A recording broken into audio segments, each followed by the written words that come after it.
ቀይ ባህር ላይ በነበርኩ ጊዜ ከራስ ካሳ እስከ ራስ ዱሜራ ቀዝፍ ያለሁኝ የቀዘፍኩባት ጀልባ 204 ትባላለች 3-4 አረቆች መርተውኛል በዩኒቨርሲቲ ባች ነው የምትሉት እኛ ጋር ኢንቴክ ነው የምንለው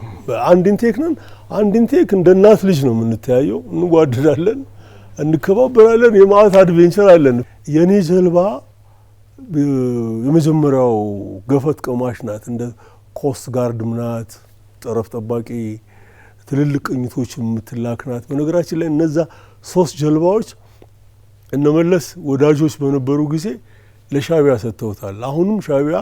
በቅኝት የሚጠቀምባቸው የኛ ጀልባዎች ናቸው እየገምታለኝ ኤሚቲው ካምፓኒ ጀርመን ነው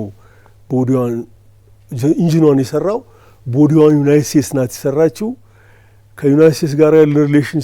ሲቋረጥ እላዩ ላይ ተቀምጠው መሳሪያ ተነቅሎ የሶቪየት ዩኒየን መሳሪያ ተከለበት ዙ 23 የሚባል እኔ ዙ 23 ኤክስፐርት ነኝ አሁን የሚቀጥረኝ ባገኝ ያው እንግዲህ ይሄንን አላቀም ሰርቻለሁ መልኮ ጀልባው ላይ ይሰራል ነበር እንዴ በተረፈ አዲሱ ነው መስራቱ በጣም ደስ ብሎኛል አንድ ቀን ቀይ ባህር ነው ወግ ሲያደርጉ እንደገና ለኢንላይትመንት እዛ ሄዳለኝ